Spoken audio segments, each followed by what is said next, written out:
After trading Angel Reese for a bag of chips, Chicago signed DeZone Carrington, Skylar Diggins-Smith, Azari Stevens, and Rickia Jackson right away. Every player on the defensive team or every all-star. That is a jailbreak, not a rebuild.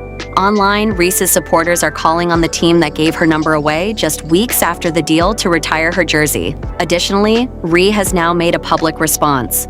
The most insane thing you'll hear throughout the offseason is what she said about Chicago. Before we get to it, you must comprehend the specifics of what transpired in that Chicago Sky locker room and the reasons behind Ree's outrage over the team's decision to erase her from their history. What is your prediction for Reese's WNBA tenure? Tell me in the comments section below. Chicago Sky's administration, coaching staff, and organization all made it quite evident. We are not investing additional funds in this team. This team is not being assembled around Angel Ree. After winning the LSU national title the year before, Ree arrived in Chicago in 2024 and was immediately given a starting position and a big marketing push. You would think that she would have entered with some humility, wouldn't you? She didn't. The internal friction that began to build. It had nothing to do with her salary or playing time in that locker room. It has to do with how she handled those who were present when she got there. In case you haven't noticed, the Chicago Sky are now on a mission. They have a mission. To be honest, it's hilarious. The fact that some of these players perished is even funnier. The Chicago Sky are beginning to step down. During the 2025 season, Courtney Vanderloot had an ACL tear. And when an injury like that occurs, teammates typically keep it to themselves, offer encouraging words in public, and go on. Instead, Ree went to the Chicago Tribune and stated, "We need someone probably a little younger with some experience. We can't rely on Courtney to come back at that age that she's at." She essentially called one of "We can't count on Courtney to return at that age."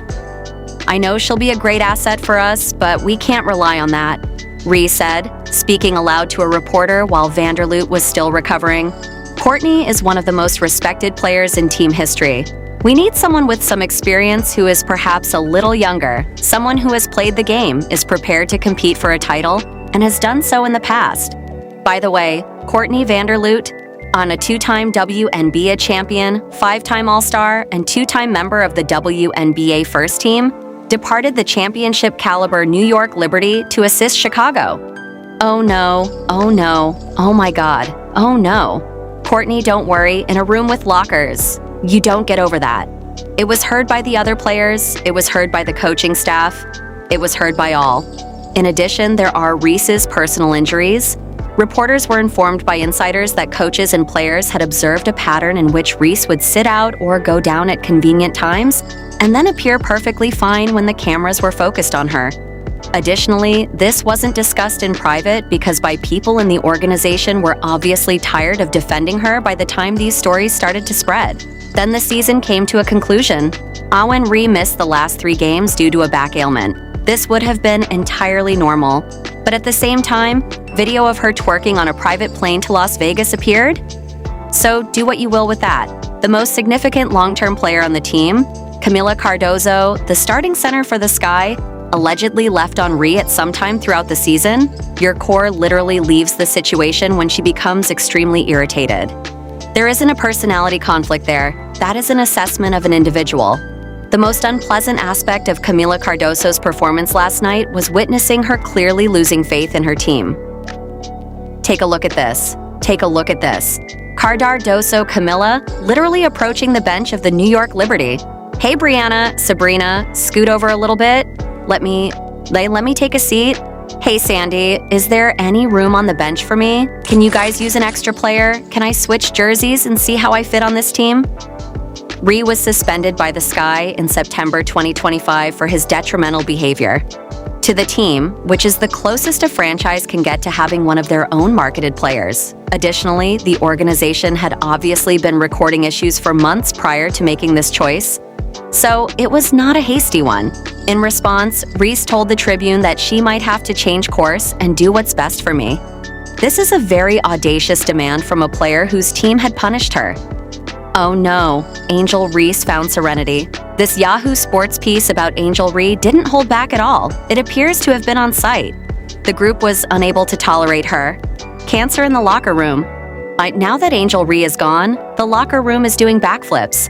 The entire double-double fiasco. Sources within the Sky organization began speaking after the transfer was completed, and relief was the word that kept coming up in each and every story. Reporters were informed by an insider that there had been a great deal of anxiety between her and the team, and that everyone was relieved to be free of her controversies. She was referred to as a locker room cancer by another source. These weren't outsiders making assumptions. These individuals were inside the structure and observed. This was played out up close over the course of 2 full years, and none of them said that losing Ree was a loss. Instead of improving her teammates, Reese's contributions are completely focused on improving her own stat sheet. But if you play your cards well, a team can build a predictable starting lineup with 2 first-round draft picks for the next 2 years. However, an even greater advantage is that, according to, it's clear that Ree was seen as a locker room cancer because, according to some stories, Sky players are happy that she's gone. In a second-round trade, 2 future first-round selections. For a 23-year-old 2-time All-Star who led the league in rebounds during her first 2 seasons, Chicago received that. One insider described it as getting her for a bag of Cheetos, which is amusing but also essentially true, given that 2 late firsts are expected to land around choices 12 in the WNBA draft. $15 is about what you would anticipate paying for a reliable role player rather than a double-double machine sponsored by Nike. The fact that Reese didn't request to leave is what really makes this crazy. Chicago instigated this deal, according to many accounts, which means the front office searched for a taker, received this return, and accepted. Therefore, they weren't attempting to extract value from a player who wanted to go or responding to a trade demand. They went shopping to find someone to remove her. They needed her gone quickly, so they took what was effectively pennies on the dollar. The Bravado suddenly struggled to win games after they drafted Angel Ree, and ESPN expects me to think that the organization is the issue. In any case, I don't believe that Angel Ree's trade had anything to do with basketball. The Bravado believed that Angel Ree was more problematic than she was worth, which is why I believe she was traded. So why would a front desk do that? So the picks were essentially irrelevant. A basketball player was not being sold by Chicago. They were repurchasing their own locker room. Additionally, a group that genuinely wants to practice together and support one another cannot be assigned a draft slot number. Additionally, the source who spoke this with reporters didn't hold back. The man from Chicago stated, "We just don't want to deal with the headache. We don't care. We don't want her here. She's been a locker room cancer from the jump." That is not a position that can be negotiated. That's a decision. Beneath all of this is the contract math. Reese's rookie contract was about to expire, and a max-level extension was quickly approaching.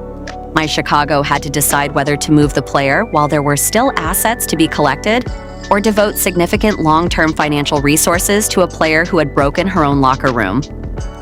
2 late firsts and a trade begin to appear less like a low ball and more like a planned escape when you phrase it that way. After the trade, locker room relief is said to have made Sky players tired of Angel Ree. The huge trade concludes Reese's 2 seasons with the Sky, where she became one of the league's best rebounders and was named an All-Star in both of those seasons. Reese swiftly welcomed her new chapter, celebrating on social media and going out in public with the new hairstyle, but according to an unnamed source close to the Chicago club, the change has significantly improved their locker room. Atlanta chose to accept the offer after spotting a player with all-star stats at a discount. The reputation of locker rooms was a Chicago-specific issue. They will quickly find out whether that is the case, particularly once training camp begins and the dream must truly incorporate Ree into a squad that already has its own offensive scheme and chemistry. Skylar Diggins-Smith selected Chicago as soon as the deal cleared, followed by Azer Stevens, Dane Carrington, and Rockwell Jackson. Players in the league observed what transpired. They concluded it was worthwhile to sign with the building. Furthermore, that is not a coincidence. A team that recently struck a terrible deal doesn't attract free agents. They swarm to the person who made the correct decision.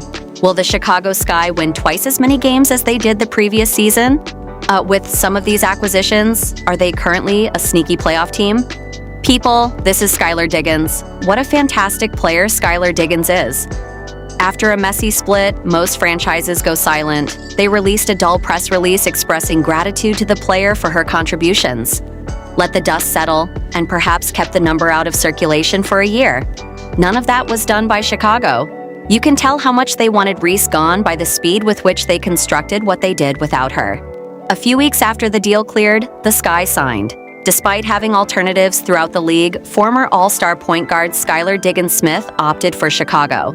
Then there's Azure Stevens, a flexible large person who can actually step out and shoot. This is crucial because it allows Camila Cardoso to play low without having two bigs clog the same paint. Then there's Deja Carrington, one of the league's most disruptive perimeter defenders, a player who can alter the tone of a game before she even scores a basket. Ricky Jackson came by way of trade.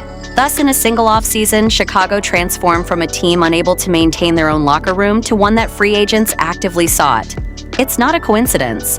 After watching the Reese situation unfold, players from all throughout the league concluded the building was worth signing with. You understand that the dynasty does not begin with you, but rather after you. From Chicago Sky to Angel Reese. Whoa, I mentioned that AR was a deep-seated illness. That was not something anyone wanted to toy with. That's crazy. The jersey number comes next. Less than a week after the trade closed, the Sky awarded Rickea Jackson the number 5 that Reese had worn in Chicago. No cooling off period, no ceremony. No, out of respect, we'll keep it out of circulation. They gave it to a guy they had recently acquired and went on as if the 2 seasons prior didn't require any sort of recognition. Online, Reese's supporters went crazy over this, with some of them really calling for the Sky to retire the number of a player who was traded after 2 seasons and 1 suspension. To be clear, athletes who have built anything in a city for 10 years or more are eligible for jersey retirement. Not for a player whose colleagues were openly. By the time the transaction was completed, they were referring to her as a locker room cancer. When compared side by side, on the discrepancy between Reese's supporters' perception of her status in Chicago and the front office's actual perception is nearly comical. Additionally, the jersey number has angered Reese's supporters. Rack Jackson is familiar with the number 5 because she wore this jersey in high school. FJ's mother remarked, "Angel is slow, and her damn, the slow retiree came in and stole that from fans who were just as slow as her. When Sloot departs, she might return." People, you can see how the Chicago Sky are acting now that Angel Reese has said goodbye. Jackson's acquisition of number 5 wasn't only a roster decision. The organization conveyed that the Reese era wasn't a worthwhile chapter by using the most conspicuous symbol possible, conserving. The week after Reese's dismissal, Chicago essentially constructed the kind of squad she had publicly stated they ought to be constructing, complete with spacing, defensive intensity, and winning veterans. Because you can't overlook Diggins-Smith on the perimeter the way teams could when Reese was the backup option, Diggins-Smith alone alters how opposing defenses must cover Chicago's whole offense. In 2026, Atlanta intends to replace Brittany Griner with Angel Reese and run the same roster as before.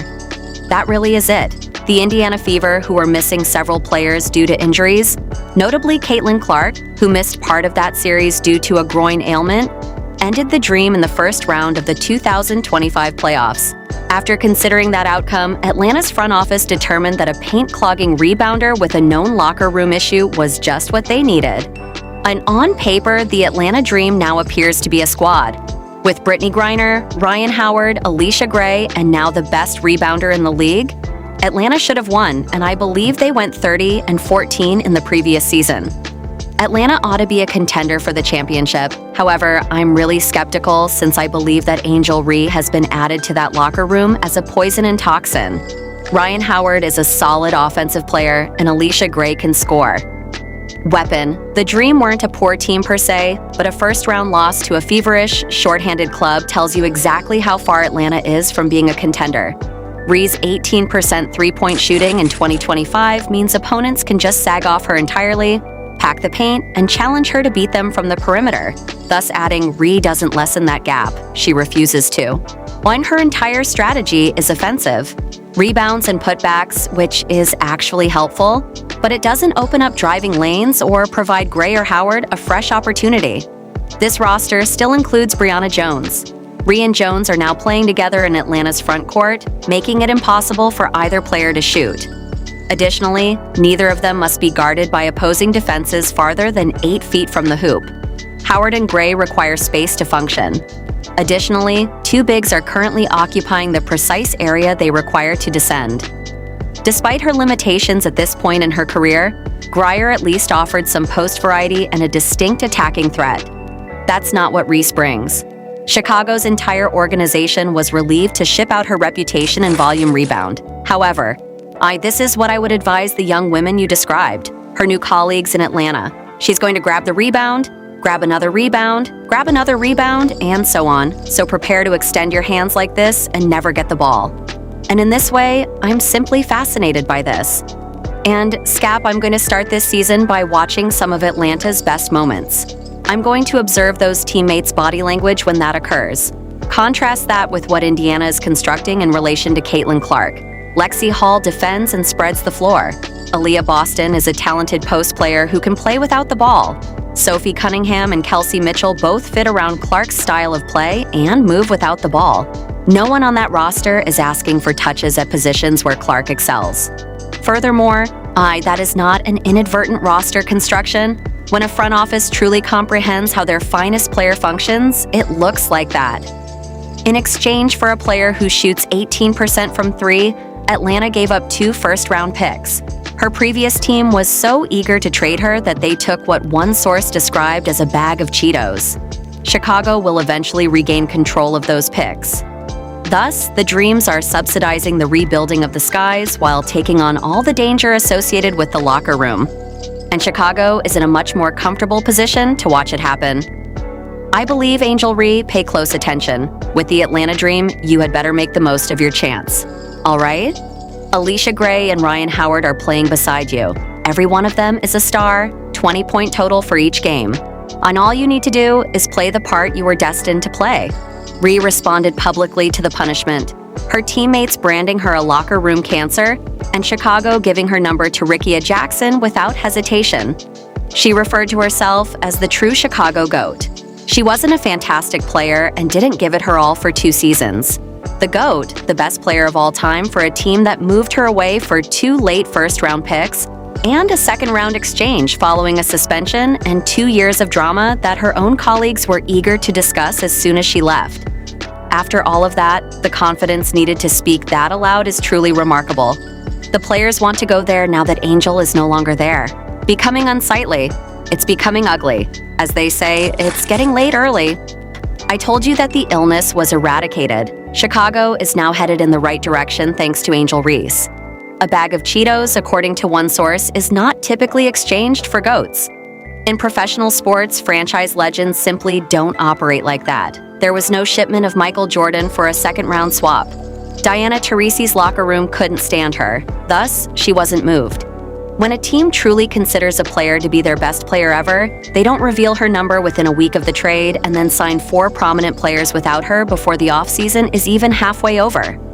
Chicago completed all of that quickly and without even looking back. The sky went on, but that doesn't make Ree angry. Many players get traded and manage it well. She is enraged because Chicago moved on so quickly, so openly, and so effectively ensuring that the message cannot be misinterpreted. Following Ree's departure, Diggins-Smith, Stevens, Carrington, and Jackson all made the decision to settle in Chicago. Furthermore, the club Ree was a member of is very different from the group the Sky assembled in a single offseason. It's not a reconstruction. That's the exhalation of a franchise. We're going in right here, right now, they declared after trading away Angel Ree. To get these guys to come here, it was necessary to remove her from the team. When you compare the GOAT comment to what Chicago actually accomplished, it takes on a different meaning. It was obvious that Ree believed the organization would slow down in her absence and that the Sky needed her. Rather, they sped up. Mine Jackson received number 5 before the majority of fans realized the trade had taken place, and the free agent began to show up, nearly immediately thereafter. Ree is not merely exaggerating her legacy when she refers to herself as the Chicago GOAT. Rather, she is expressing that the erasure truly affected her and that she anticipated Chicago would feel the same way she does. A fairly obvious division is shaping the 2026 WNBA season. With players like Lexi Hall, Aaliyah Boston, Kelsey Mitchell, and Sophie, Indiana developed spacing, shooting, and roster cohesion around Caitlin Clark. Cunningham adapts to her style without causing any problems. It's also difficult to dispute the roster's rising trajectory. With guys that wanted to be there, Chicago quickly rebuilt. Additionally, Atlanta is rebuilding the team that was defeated in the first round by a feverish, shorthanded team. With Ree in the paint rather than Greer, 2 fewer draft selections, and all the danger in the locker room, Chicago just spent a whole offseason attempting to flee. In an Atlanta uniform, Reese will aim to disprove Chicago during 2026. In 2026, Chicago will have a different player wearing Reese's old number, and the 2 Atlanta first-round picks will arrive on time. What is your prediction for Reese's WNBA tenure? Tell me in the comments section below. To ensure you never miss anything, like, subscribe, and enable all notifications. Click the video on the screen, and we'll see you in the next